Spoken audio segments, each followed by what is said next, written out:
গরমের বিভিন্ন সবজি দিয়ে লাল শাকের ঘন্ট রান্না করব। এই রান্নাটা খুবই সাধারণ আর একদম ঘরোয়া, তবে খেতে ভারী সুস্বাদু।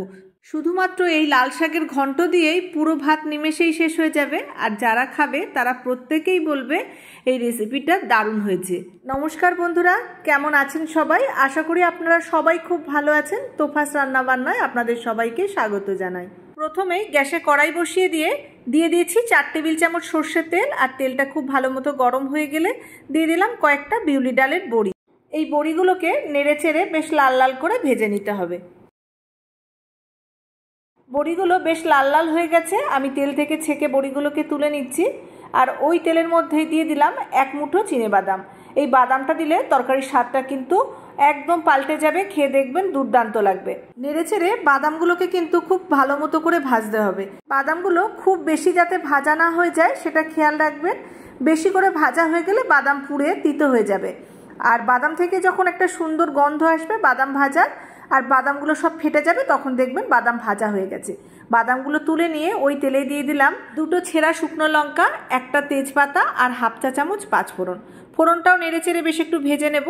প্রায় 30 সেকেন্ড মতো একটু নাড়াচাড়া করলেই দেখতে পাবেন ফোড়ন থেকে একটা সুন্দর ভাজা গন্ধ আসছে। তখন এর মধ্যে আমি দিয়ে দেব ডুমো ডুমো করে কেটে রাখা আলু। আলুটা আমি সবার প্রথমে দিয়ে দিলাম, যেহেতু আলুটা রান্না হতে একটু সময় বেশি লাগে। একটু নাড়াচাড়া করে মিশিয়ে নিয়ে দিয়ে দিলাম নুন। নুনটা দিলে আলুগুলো তাড়াতাড়ি ভাজা হয়ে যাবে আর তাড়াতাড়ি সিদ্ধও হয়ে যাবে। একটু নাড়াচাড়া করে নিয়ে হলুদ দিয়ে দিলাম। এবার নেড়ে চেড়ে আলুগুলোকে একটু ভাজা ভাজা করে নেব। 4-5 মিনিট মতো আলুগুলোকে একটু ভেজে নিয়ে এর মধ্যে দিয়ে দিচ্ছি ছোট ছোট করে কেটে রাখা পটল। পটলটাও একটু ভেজে নিলে স্বাদটা ভালো লাগে, খেতে ভালো হয়। তাই পটলটাকেও আমি আলুর সাথে আবারও 2-4 মিনিট মতো একটু নেড়ে ভেজে নেব। পটলগুলো এখন একটু ভাজা ভাজা হয়ে গেছে। এর মধ্যে এবার আমি দিয়ে দিচ্ছি মিষ্টি কুমড়ো। মিষ্টি কুমড়োগুলোকেও আমি একটু সরু সরু করে কেটে নিয়েছি। আর কুমড়োটাও রান্না হতে যেহেতু একটু সময় বেশি লাগে, তাই এরপরেই আমি কুমড়োটা দিয়ে দিলাম। এবার নেড়ে চেড়ে বেশ 4-5 মিনিট সময় ধরে কুমড়োগুলোও ভেজে নেব।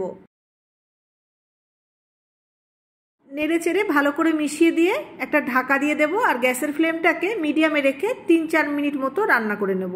মাঝে একবার ঢাকাটা খুলে নেড়ে দিয়েছি। এতে সবজিগুলো যেমন সুন্দর ভাজা হবে, সিদ্ধ হয়ে যাবে তাড়াতাড়ি।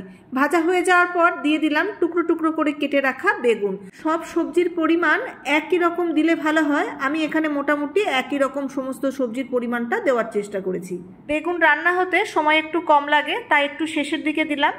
আর আবারও 2-4 মিনিট মতো একটু নেড়ে বেগুনগুলোকে ভেজে নেওয়ার পর দিয়ে দিচ্ছি ছোট ছোট টুকরো করে কেটে রাখা ঝিঙে। ঝিঙেটাও যেহেতু নরম সবজি গলে যাবে, তাই ঝিঙেটাকে আমি সবার শেষে দিয়ে দিলাম। আর ঝিঙের খোসাটা কিন্তু আমি এখানে সম্পূর্ণ ছাড়াইনি, অল্প অল্প খোসা রেখে আমি ছাড়িয়ে নিয়েছি। এতে তরকারির মধ্যে যে ঝিঙে দিয়েছি সেটা বোঝা যাবে। সম্পূর্ণ খোসা যদি ছাড়িয়ে নেওয়া হয় তাহলে ঝিঙেগুলো একদম ঘেঁটে যাবে, তরকারিটা দেখতেও ভালো লাগবে না। এই তরকারিতে আমি কিন্তু একটুও জল দেব না, তাই সমস্ত সবজিগুলোকে বেশ নেড়ে চেড়ে গ্যাসের ফ্লেমটা একটু লোতে রেখেই ভাজবো, যাতে সমস্ত সবজিগুলো ভাজতে ভাজতেই মোটামুটি সিদ্ধ হয়ে যায়।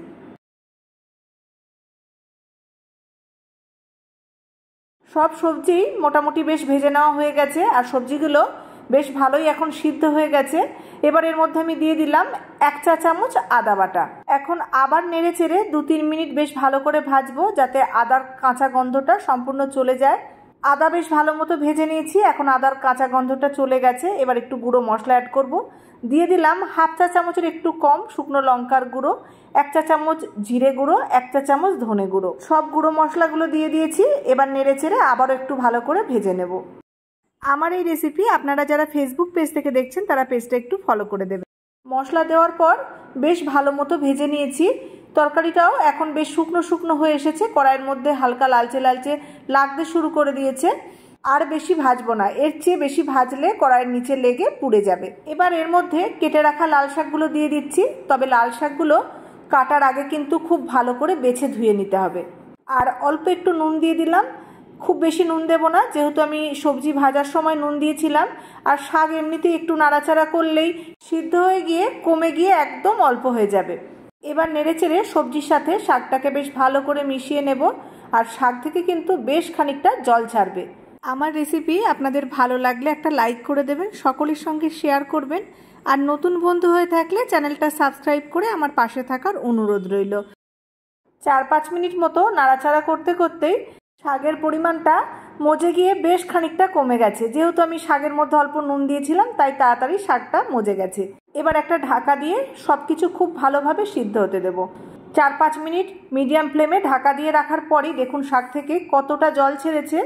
এই জন্যই আমি আগে থেকেই বলেছিলাম যে এই তরকারিতে একটুও জল দেব না। শাকের যে জলটা বেরিয়েছে সেই জলেই কিন্তু সব সবজি খুব ভালোভাবে সিদ্ধ হয়ে যাবে। আর যদি আপনাদের শাক থেকে একটু জল না বেরোয় তাহলে সামান্য একটু জলের মধ্যে দিয়ে দিতে পারেন। 4-5 মিনিট ঢেকে রান্না করার পর ঢাকনাটা খুলে নিয়েছি আর সব কিছু একদম মাখো মাখো হয়ে গেছে, খুব ভালোভাবে সিদ্ধ হয়ে গেছে। এবার এর মধ্যে যে বড়িগুলো আমি ভেজে রেখেছিলাম সেই বড়িগুলো দিয়ে দিলাম। আমি এখানে গোটা গোটাই দিয়েছি, একটু নাড়াচাড়া করতে করতেই ভেঙে যাবে। যদি আপনাদের মনে হয় আপনারা একটু ভেঙে নিয়েও দিতে পারেন। যে কোনো ঘন্টই দেখবেন একটু ঘাঁটা ঘাঁটা মাখো মাখো হয়, এখানে কিন্তু সেই রকমই হয়েছে। যদি আপনাদের এরকম না হয় তাহলে একটু সবজিগুলোকে খুন্তি দিয়ে একটু ঘাঁটা ঘাঁটা করে দেবেন, তাতে দেখতেও খুব ভালো লাগবে। ভালো করে বড়িটাকে তরকারির মধ্যে মিশিয়ে দিলাম। এবার একটু ঢাকা দিয়ে একদম গ্যাসের ফ্লেমটাকে লোতে করে রেখে 3-4 মিনিট রেখে দেবো, যাতে বড়িটাও খুব ভালোভাবে সিদ্ধ হয়ে যায়।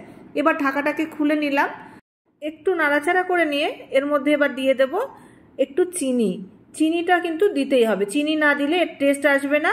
আর যে কোনো ঘন্ট বা শাকে একটু চিনি না হলে ভালো লাগে না। তবে আপনারা যদি একদম চিনি না খেতে চান তাহলে স্কিপ করতে পারেন।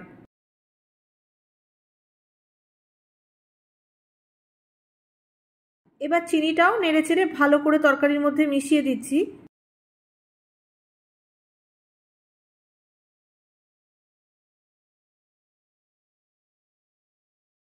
আর একদম শেষে দিয়ে দিচ্ছি ভেজে রাখা বাদাম।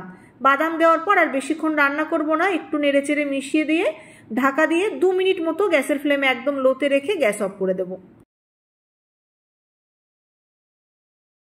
তাহলে বন্ধুরা দেখতেই পেলেন একদম অল্প তেল মশলা দিয়ে লাল শাকের ঘন্ট রেডি হয়ে গেছে। এখন শুধু গরম ভাতের সাথে পরিবেশন করার পালা। এই সহজ আর সাধারণ রেসিপিটা অল্প তেল মশলা দিয়ে একবার হলেও রান্না করে খেয়ে দেখবেন, আশা করি আপনাদেরও খুব ভালো লাগবে। আর এভাবে লাল শাকের ঘন্ট রান্না করলে এত গরমে খেয়ে কিন্তু দারুণ তৃপ্তি পাবেন। আর রান্নাটা করে খেয়ে আপনাদের কেমন লাগলো সেটা আমাকে কমেন্ট করে জানাতে ভুলবেন না।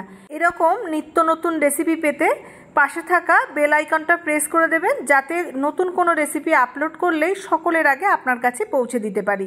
আপনারা সকলে খুব ভালো থাকবেন, সুস্থ থাকবেন আর আনন্দে থাকবেন। দেখা হবে খুব শীঘ্রই নতুন আরও একটা রেসিপি নিয়ে। ধন্যবাদ।